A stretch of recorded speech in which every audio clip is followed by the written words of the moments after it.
നമുക്ക് അബിയുടെയും ജാനകിയുടെയും നല്ലൊരു വിശേഷം കേട്ടാലോ. അതിനു മുമ്പായി ആദ്യമായി കാണുന്നവരുണ്ടെങ്കിൽ ചാനൽ ഇഷ്ടപ്പെട്ട ഒന്ന് സബ്സ്ക്രൈബ് ചെയ്യാൻ മറക്കരുത്.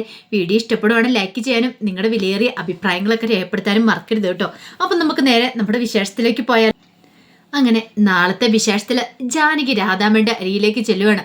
ആ സമയത്ത് രാധാമണി അടുക്കളയിലായിരുന്നു. ഓരോ ജോലികളൊക്കെ ചെയ്തുകൊണ്ടിരിക്കുന്ന സമയത്ത് അങ്ങോട്ടേക്ക് ചെല്ലുന്നേ.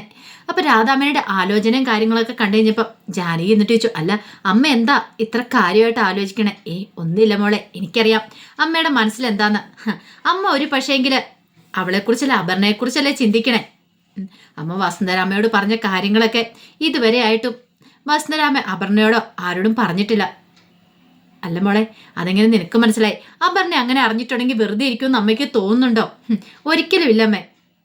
അവരെന്ത് പറയുമെന്ന് എനിക്ക് തോന്നില്ല. അവരുടെ സ്വന്തം മകളല്ലേ. അപ്പൊ പിന്നെ അവരത് പറയുവോ? അപർണയോട് അവർക്ക് പറയാൻ മടി കാണുമായിരിക്കും.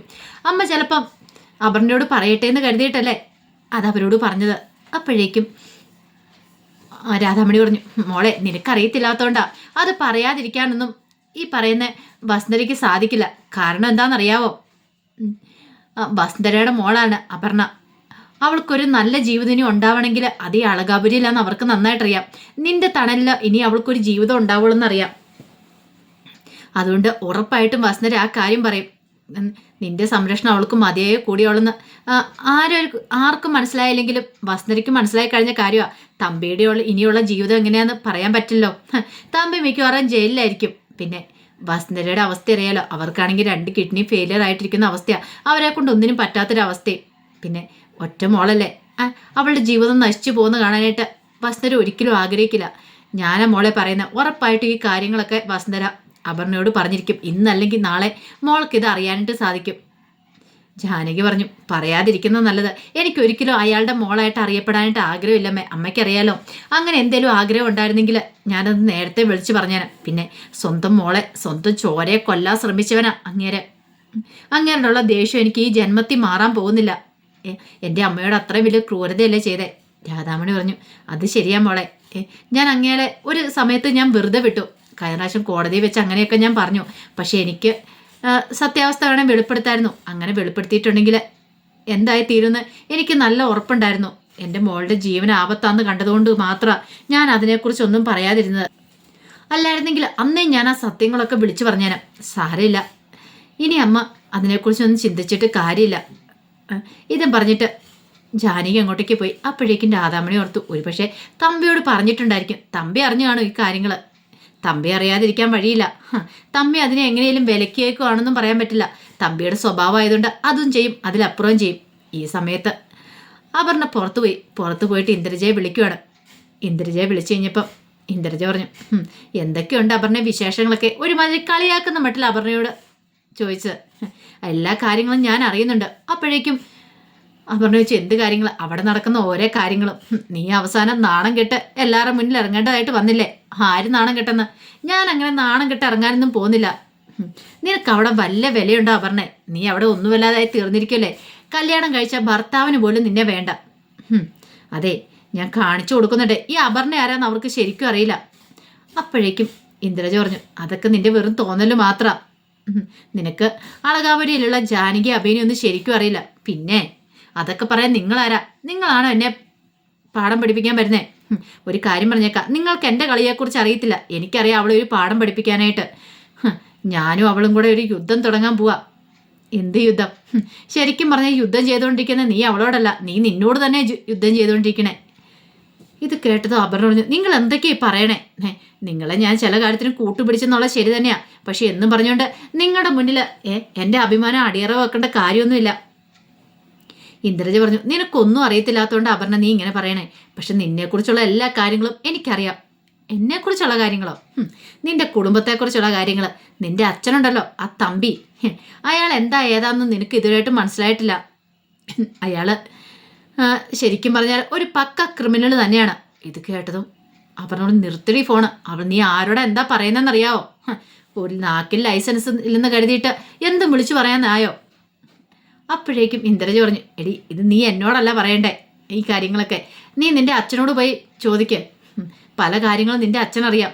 നിന്നോട് മറച്ചു വെച്ചിരിക്കുന്ന പല രഹസ്യങ്ങളുണ്ട്. ചെന്ന് ചോദിച്ചു നോക്ക്. അപ്പം നിന്റെ അച്ഛനെല്ലാം പറയും. ചിലപ്പോൾ പറയുമെന്ന് പറയാൻ പറ്റില്ല. നിന്റെ അച്ഛനല്ലേ ആള്. അയാളൊരു പക്ക ഫ്രോഡാന്നുള്ള കാര്യം എനിക്ക് മനസ്സിലായതാ. അയാളെക്കുറിച്ച് ഞാൻ അത്ര വ്യക്തമായിട്ട് തന്നെ അന്വേഷിച്ചറിഞ്ഞ കാര്യങ്ങളാണ്. ഇനിയിപ്പം നിന്റെ മുന്നിൽ കണ്ണി പൊടിയിടാനായിട്ട് അയാൾ നിന്റെ മുന്നിൽ നല്ലപോലെ ചമഞ്ഞുകൊണ്ടിരിക്കുക. മകളല്ലേ? ഇതും കൂടെ കേട്ടിഞ്ഞപ്പോൾ അപർണയ്ക്ക് ദേഷ്യം വന്നു. അപർണ ദേഷ്യപ്പെട്ട് കോള് കട്ട് ചെയ്തു. അവൾ തന്നോട് വെല്ലുവിളിക്കാൻ വന്നിരിക്കുന്നു. തൻ്റെ അച്ഛനെക്കുറിച്ച് അവയ്ക്കാതെ പറഞ്ഞിരിക്കുന്നു. ആ ജാനകിയും ആ രാധാമണി വരച്ചലും കൊണ്ടേ കേസ് കൊടുത്തു. എന്നിട്ടോ തൻ്റെ അച്ഛനെ കൊടുക്കാൻ ശ്രമിച്ചു. തൻ്റെ അച്ഛൻ നിരപരാധിയാണെന്ന് തെളിഞ്ഞു കഴിഞ്ഞപ്പോൾ കോടതിയിൽ നിന്ന് വക്കീൽ പോലും വെറുതെ വിട്ടാ, ജഡ്ജി പോലും വെറുതെ വിട്ട കാര്യമാണ്. എന്നിട്ടോ ഈ പറയുന്ന ഇന്ദ്രജിത്ത് തന്നെ വെല്ലുവിളിച്ചിരിക്കുന്നു. അവൾക്ക് എന്തൊക്കെ അറിയാന്ന്. ഇതങ്ങനെ വെറുതെ വിട്ടിട്ട് കാര്യമില്ല, അച്ഛനോട് തന്നെ ചെന്ന് ചോദിക്കണം എന്നൊക്കെ കരുതിയിട്ട് അപർണ തമ്പിയെ കാണാനായിട്ട് അങ്ങോട്ട് പോവാണ്. ആ സമയത്ത് ഹണി റോസ് അജയനെ വിളിക്കുന്നുണ്ട്. അജയനെ വിളിച്ചിട്ട് പണം ആവശ്യപ്പെടുവാണ്. അപ്പോൾ കുറച്ച് നാളായി അജയ് ഇങ്ങനെ ആ പണത്തിൻ്റെ കാര്യത്തിൽ ഒരു തീരുമാനം എടുത്തിട്ടില്ല. ഹണി റോസ് പറഞ്ഞു, പണം നീ എൻ്റെ അടുത്ത് എത്തിച്ചില്ലെങ്കിൽ അജയ് ഒരു കാര്യം ഉറപ്പാ, ഞാൻ നിന്നെ അന്വേഷിച്ച് അങ്ങോട്ടേക്ക് വരും. അറിയാലോ പിന്നെ എന്താ സംഭവിക്കാൻ പോകുന്നത്. എത്രയും പെട്ടെന്ന് ആ പണത്തിൻ്റെ കാര്യത്തിൽ നീ ഒരു തീരുമാനം എടുക്കണം. അല്ലെങ്കിൽ പിന്നെ നിനക്ക് അവിടെ ജീവിതം ഉണ്ടാകത്തില്ല. അളകാപുരിയിൽ നിന്ന് നീ പുറത്തായിരിക്കും. അതെല്ലാം കേട്ടുകഴിഞ്ഞപ്പോൾ അജയ്ക്ക് വെപ്രാളമായി. ഇനിയിപ്പോൾ ആരോടാ ചെന്ന് ചോദിക്കുന്നേ? അവളിങ്ങനെ വിളിച്ച് ശല്യം ചെയ്താൽ തനിക്കൊരു പിടിച്ചുവെപ്പ് ഉണ്ടാകത്തില്ല. എന്തെങ്കിലും ഉടനെ ചെയ്തേ മതിയാവുള്ളൂ എന്നൊരു ചിന്ത അജയുടെ മനസ്സിലുണ്ടാകുന്നുണ്ട്. ഇപ്പോഴാണെങ്കിലോ നിരഞ്ജന ഈ വീട്ടിലുണ്ട് താനും. അവളെ എങ്ങനെയെങ്കിലും ഒന്ന് കയ്യിലെടുക്കണം. ആ ഒരു ചിന്തയൊക്കെ അജയുടെ മനസ്സിലുണ്ടായിരുന്നു. പക്ഷേ എങ്കിൽ അജയ് നോക്കിക്കഴിഞ്ഞപ്പോൾ നിരഞ്ജന അമ്പലും വില്ലിനും അടുക്കുന്നില്ല. നിരഞ്ജന ഒരേ സ്റ്റാൻഡിൽ തന്നെ നിൽക്കുക. നിരഞ്ജനയ്ക്ക് ഇപ്പോൾ ഒരു ബോധ്യമുണ്ട്, തനിക്ക് സ്വന്തം കാലം നിൽക്കാം. താനിപ്പോൾ ഒരു വക്കീലാണ്. പതുക്കെ പതുക്കെ കേസുകളൊക്കെ വന്നുകൊണ്ടിരിക്കുന്നുണ്ട്. തൻ്റെ അച്ഛൻ്റെ കീഴിലാണ് താൻ പ്രാക്ടീസ് ചെയ്തതും മറ്റുമൊക്കെ. അതുകൊണ്ട് തനിക്ക് പേടിക്കേണ്ട കാര്യമൊന്നുമില്ല. ഇപ്പം ആരെയും ഡിപ്പെൻഡ് ചെയ്ത് ജീവിക്കേണ്ട കാര്യമില്ല. അതുകൊണ്ട് നിരഞ്ജന അജയുടെ മുന്നിൽ താണു കൊടുക്കാനും പോയില്ല. പക്ഷെ എങ്ങനെയെങ്കിലും അജയ്ക്ക് നിരഞ്ജനോടൊരിപ്പോൾ ജീവിതം മതിയെന്നായി. ഹണി റോസ് കാരണമാണ് തൻ്റെ ജീവിതം തകർന്നേ എന്നൊരു ചിന്തയും മനസ്സിൽ വരുന്നുണ്ട്. പക്ഷെ എല്ലാം അവൻ തന്നെ ഒപ്പിച്ചു വെച്ചേ. ഹണി റോസ് ഇങ്ങോട്ടേക്ക് വന്ന ഓരോ കാര്യങ്ങളും ചെയ്തതല്ല, അവൻ അങ്ങോട്ടേക്കായിട്ട് ചെന്നാണ്. പക്ഷെ ഇപ്പം കൈയും കാലും ഇട്ടടിച്ചിട്ട് കാര്യമില്ലോ. ഹണി റോസ് ആണെങ്കിൽ വിട്ടുകൊടുക്കാനിട്ട് ഹണി റോസിന് വിട്ടുകൊടുക്കാനിട്ട് ഉദ്ദേശമില്ലായിരുന്നു താനും. എങ്ങനെ ഈ കാര്യങ്ങൾ പുറത്തു പറയും? അഭിയേട്ടനോട് എങ്ങനെ പറഞ്ഞാലോ എന്നൊരു ചിന്തയൊക്കെ അജയുടെ മനസ്സിലുണ്ടാവുന്നുണ്ട്. പക്ഷെ പറഞ്ഞിട്ടുണ്ടെങ്കിൽ അഭിയേട്ടൻ അത് എങ്ങനെ എടുക്കും എന്ന് ഒന്നും അജയ്ക്ക് അറിയില്ല. ചെറിയ എമൗണ്ട് അല്ല, വലിയൊരു എമൗണ്ട് തന്നെയാണ്. അവളുടെ ഭീഷണിക്ക് വഴങ്ങാനും പറ്റില്ല. അതൊക്കെ ഓർത്ത് കഴിഞ്ഞപ്പോൾ അജയ്ക്ക് ടെൻഷനായി. ഈ സമയത്ത് അപർണ പഠനത്തെ വീട്ടിലേക്ക് ചെല്ലുവാണ്. അപ്പോഴേക്കും വസുന്ധര ഇറങ്ങി വന്നു. ആ മോളോ, ഇതെന്താ മോളെ ഒറ്റയ്ക്ക്? അമൽ വന്നില്ലേ? എന്താ അമൽ ഞാൻ കൂട്ടി വന്നാലേ എനിക്ക് വീട്ടിൽ കയറാൻ പറ്റുള്ളൂ? അതും ചോദിച്ചാൽ അപർണ ദേഷ്യപ്പെടുക. അല്ല മോളെ, ഞാനത് അങ്ങനെ ഓർത്ത് ചോദിച്ചല്ല. രമേ, ഒരു കാര്യം ഞാൻ പറഞ്ഞേക്കാം. അമലിൻ്റെ കാര്യമൊന്നും എന്നോട് ചോദിക്കേണ്ട കാര്യമില്ല. അല്ല നിന്നോടല്ല, നിന്റെ ഭർത്താവിൻ്റെ കാര്യം പിന്നെ ഞാൻ ആരുടെ മോളെ ചോദിക്കുന്നേ? അതും കൂടെ കേട്ടുകഴിഞ്ഞപ്പോൾ അപർണയ്ക്ക് ദേഷ്യമായി. ഒരു ഭർത്താവ് വന്നിരിക്കുന്നു. എന്നെ ആ വീട്ടിൽ നിന്ന് ഇറക്കി വിടാനായിട്ട് ഏറ്റവും കൂടുതൽ ധൃതി കാണിക്കുന്ന അവനാണ് ആ അമല്. മോളെ, അത് നീ അവനെ മനസ്സിലാക്കാത്തോണ്ടാ. നീ ഇന്നല്ല എന്നെങ്കിലും ഒരിക്കലെങ്കിലും അവനോട് ഇത്ര സ്നേഹം കാണിച്ചിട്ടുണ്ടോ? അവനോട് ഇത്ര സ്നേഹം കാണിച്ചു നോക്കുക, അപ്പോഴറിയാം. പിന്നെ സ്നേഹം കാണിക്കാത്തതിൻ്റെ കുഴപ്പം കൂടെ ഉള്ളൂ. എന്നെ കൊണ്ടൊന്നും പറയിക്കരുത്. അതേ സമയത്താണ് തമ്പി അങ്ങോട്ടേക്ക് വരുന്നത്. തമ്പി ചോദിച്ചു, എന്താ മോളെ? അതെ, അച്ഛനോട് എനിക്ക് ചില കാര്യങ്ങളൊക്കെ ചോദിക്കാനുണ്ട്. കാര്യങ്ങളോ? എന്ത് കാര്യങ്ങൾ? അല്ല, അന്ന് ആ രാധാമണി വരസൽ ഒരു പരാതി കൊണ്ട് കൊടുത്തില്ലായിരുന്നോ? അതിനകത്ത് എന്തെങ്കിലും സത്യാവസ്ഥയുണ്ടോ? എനിക്കത് അറിഞ്ഞാൽ മതിയാവുള്ളൂ. എല്ലാവരുടെയും മുന്നിൽ ഞാൻ നാണം കെട്ട് നിൽക്കുക. എനിക്കറിയണം, ആ ജാനകി അവരും കൂടെ ചേർന്ന് അങ്ങനെ നാടകം കളിച്ചാണോ? അതിൻ്റെ സത്യാവസ്ഥ എന്തെന്ന് എനിക്ക് അറിയണം. ഇന്നത് അറിഞ്ഞിട്ടോ ഞാൻ പോകുന്നുള്ളൂ. അതോ എന്നെ ഇത്രയും കാലം അച്ഛൻ പറ്റിക്കുമായിരുന്നോ?